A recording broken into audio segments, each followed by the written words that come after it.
friends. Thank you so much for joining us on today's episode of Owning Her Seat. Today, I am chatting with Coya Houston, who is a mother, wife, and a business owner. We're going to talk about how she strategically helps women organize their life while effortlessly living hers.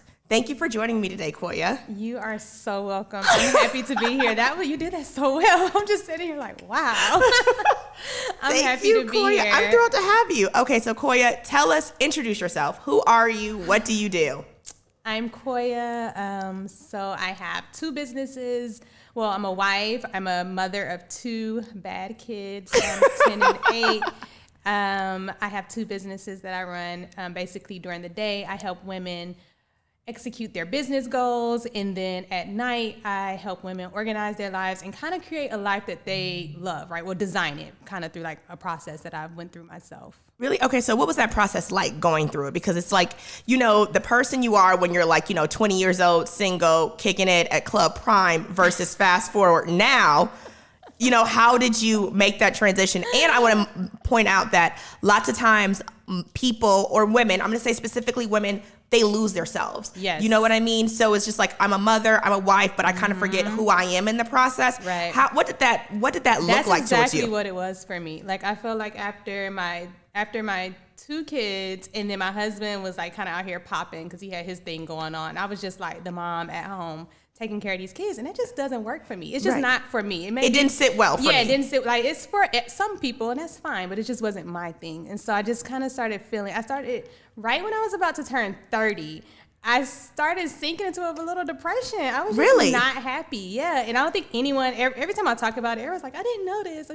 But literally I would sit at home every day, eat American Deli, like 3 times a day. I thought you just liked it. I would see it on the post. I was like, I like American Deli. No, it was ridiculous. I wouldn't even leave the house. But yeah, so at some point I was just like, I have to pull myself out of this. So I kind of like started writing down like, who do I want to be? Because the problem was I actually knew who I wanted to be.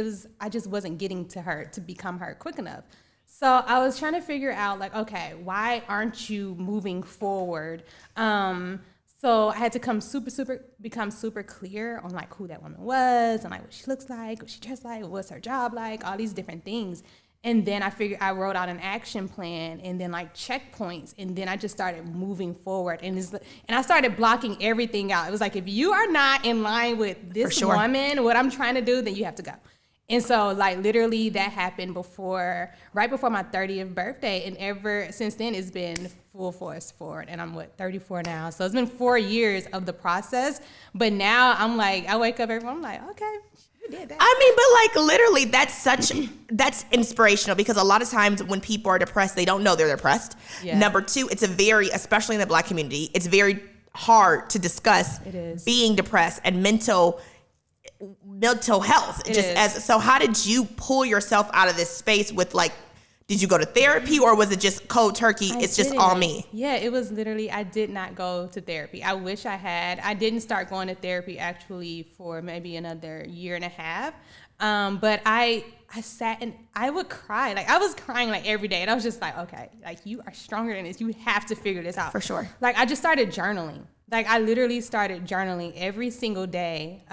Just kind of my thoughts, my prayers. I started praying more, and that's another thing. I've really developed a relationship with God and just kind of started relying on him. And honestly, that's who pulled me out. I have to say that because it wasn't therapy. I can't even say I did it on my own. Right. But once I started praying and journaling, things just started to change. So is that what inspired the Her Journal that you have, which I love the journal because it's like, it's for any space in your life. Sometimes when you want to give somebody something, it's like 18, 24, exactly. But like this is just a woman's journal. Correct. Yes, that's exactly what inspired the journal. Once I moved to LA, because I think I was here, and then maybe a year after the process started, I moved to LA. And I met with a girl, and she was just like, you have something. She was like, maybe you should kind of figure this out. And I was like, okay. And then we created the journal, and I didn't even expect people to really take to it. Really? Like they did. No, I didn't.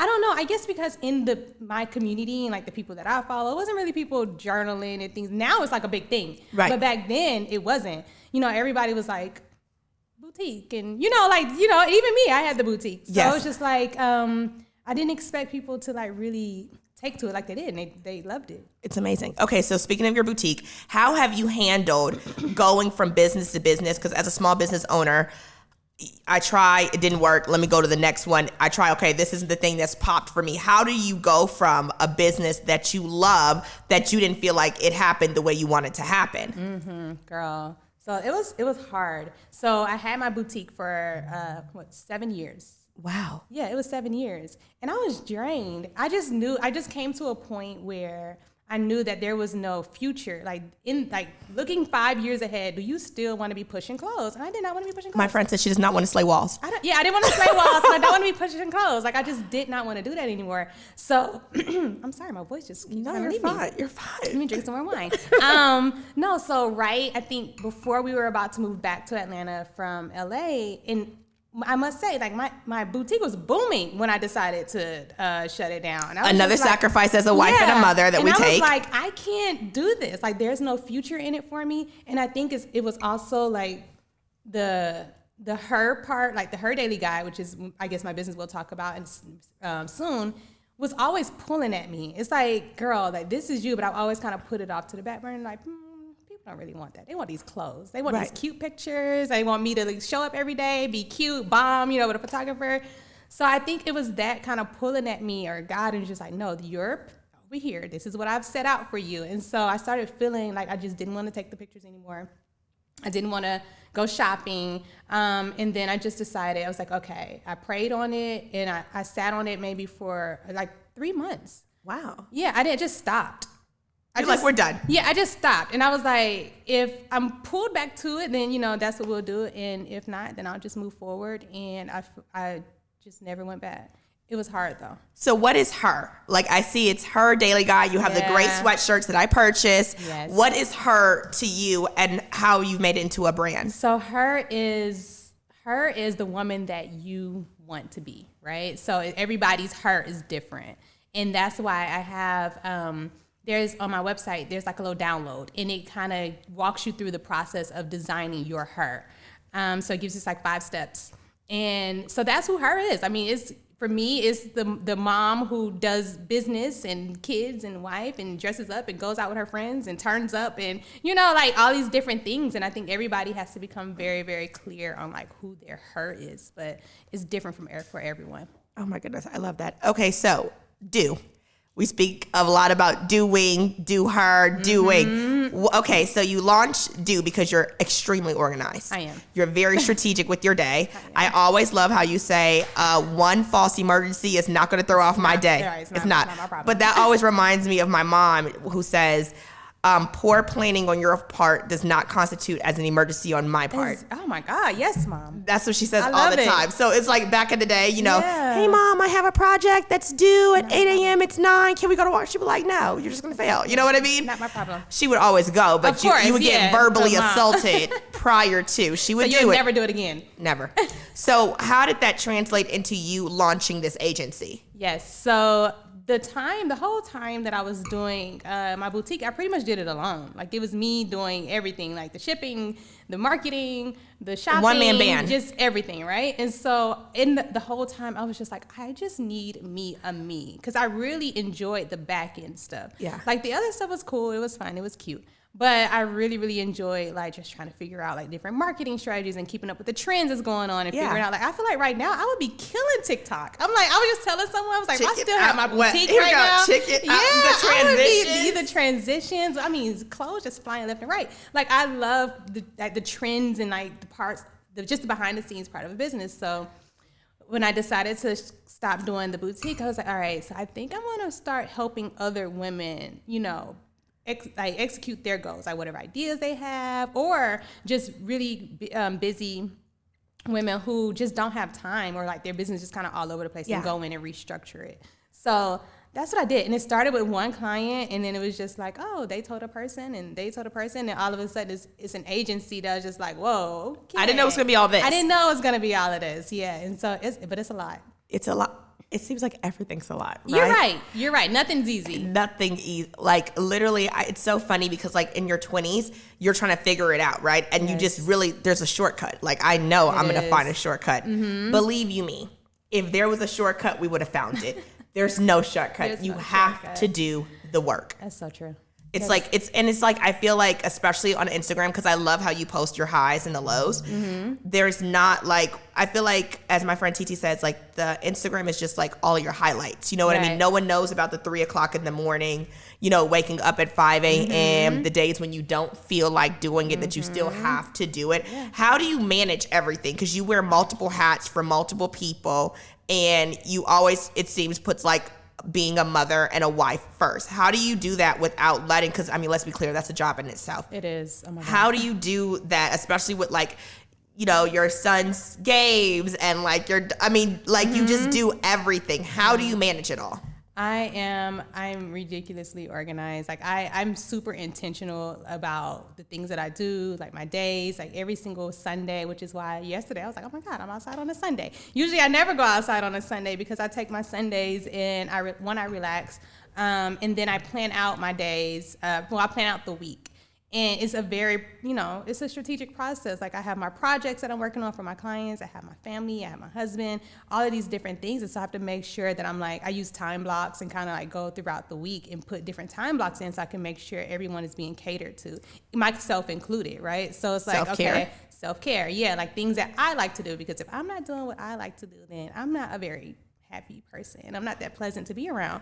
So like I have to make sure like I'm working out, that I'm scheduling time to just be alone, you know, because that makes me happy. So it's like knowing like the little things that make you happy so you can put them throughout the week while you're doing all these million different things, like really, really helps. So that's what I do. I plan out everything. I mean, I share my calendar with my husband and other people because I don't want you asking me questions about what we have going on. It's like, look, practice is at 5:30. Her practice is at 7:30. You need to go this way. I'm going this way. I'll see you later. Like, it's very much so like that. And so it's like everything has to be planned because our schedule is crazy. Like, my son had 5 baseball games last weekend. In a weekend? Mm-hmm. Last weekend, Saturday and Sunday. 5 I'm games. like, he's young. He can knock it out. But like, 7. Are you kidding me? Yeah, but we have to be there, son. We're not young. I'm tired. No. Give me a tired. cute 10 to 2. Right, exactly. And then my daughter has her dance, and it's like, it overlaps. So we're like, you know, and another way that I kind of do everything is I'm not afraid to ask for help. And I think that's what a lot of women are afraid of. Like, I would ask for help in a heartbeat. Like, especially if I'm I think the problem is really that people aren't really clear on what they need help with. So once you figure that out, you know, I ask. I know I need help with these kids every week, like, because their schedules are crazy. Absolutely. So I know I need help there. So usually I ask, like, my in-laws. Thank God for them. They're around and they help a lot with, and even with cleaning, you know, so it's like, I can't clean this house all day. I can't do this, and clean the house. Cleaning lady, we love you. She comes, laundry, 5 people. Wait, is it 5 of us? No, it's 4 of us. It was 5. My stepdaughter was living with us. But yeah, 4 people, laundry, absolutely not. So it's like, you have to be willing to ask for help to be able to accomplish all these things. So when you think about your journey from entrepreneurship, what has that taught you about yourself with entrepreneurship? Let's see. With my journey, I'm a little. What did my friend just tell me? Last night we were talking, and she was just like, "You're a little different." And I was like, "What do you mean?" She was like, "With this business," she was like, "I guess because you have so much going on, and you have to be so on point that it's like you come off a little. Can we curse on it? A little bitchy." Really? Yeah. But you know what? I think that when women are assertive, they're demanding. Right. If you were handling your business like a man, you would be a boss. Is true.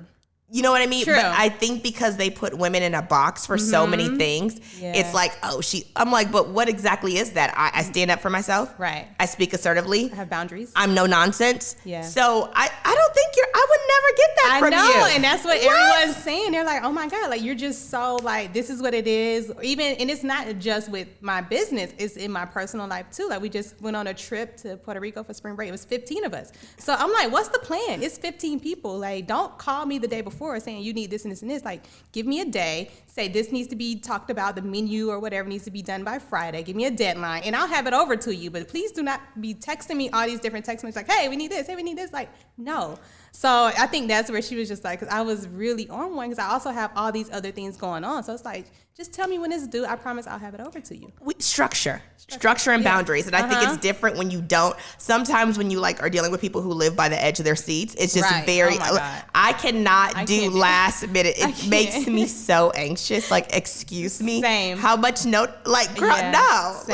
Like, I'm not 22 years old. Yeah, that's why I appreciate you with the podcast. You like send over the questions. Like, you're like, yeah, I'm like, yes, give me a little heads up, because I need to know what I'm getting myself into. You have to know. And I just feel like this is how I feel too. I want people to respect my time. Right. And I treat people the way I would like to be treated. Same. You know what I mean? And it's just like, if I am doing my best, because that's all I ask, just do your best. Do your best. Give me the same respect. Right. And I feel like it's a respect thing. I agree. I completely agree. And that you hit the nail on the head. Like, just respect my time. I'm going to respect your time. Because you're serious about your time. Yeah, I'm so serious. I am so serious. And that's the thing. I think that's what I'm learning, like, through this whole process, is I don't play about my time. You can't. Like, time wasted is worse than money wasted. You can't get it back. Like, you can get money back. You cannot get your time back. You cannot. Yeah. So I think that's what I'm learning. So what advice would you give women who are trying to find their her, or women who want to take their footsteps? Like, you know, because you've done great. What I would suggest is, one, to just start writing out a story about her, your her. What does she look like? What does she wear? Does she have kids? How does she dress? What's her house like? Does she work out? Does she eat good? You know, does she go out with her friends? Does she travel? Like, get very clear. Just start writing all these things out. And I just noticed, I feel like when I put stuff on paper, it just hits different. It's more real. Yeah, like, I can type it in my phone. It just does not hit the same. Like, I have to really put the pen to the paper and write it out. So that's what I feel like that's like step number one, is just write it out. Like, who is this person for you? You know, like, does she, you know, travel with the kids, with her husband alone? Is it, you know, she's super family oriented? Or like, what the goals? Like, what's her, you want to start a business, or are you more, you know, corporate? All of these things, you know, they matter, because I feel like once you get clear on that, it's in your subconscious. And so now, whenever you're living your day-to-day life, you're consciously thinking about this woman, and you'll start moving like her. And then once you start moving like her, then it's like the world just kind of, you know, it's yours. Yeah, the universe just kind of like fills it in for you. And you start baby steps. You start becoming that woman. Like, it may take a little while, but it happens. I love that. Well, Coya, thank you so much for joining me this afternoon. You're so welcome. And you guys, thank you so much for tuning into this episode of Owning Her Seat. Make sure you like, subscribe, and share. Until next time.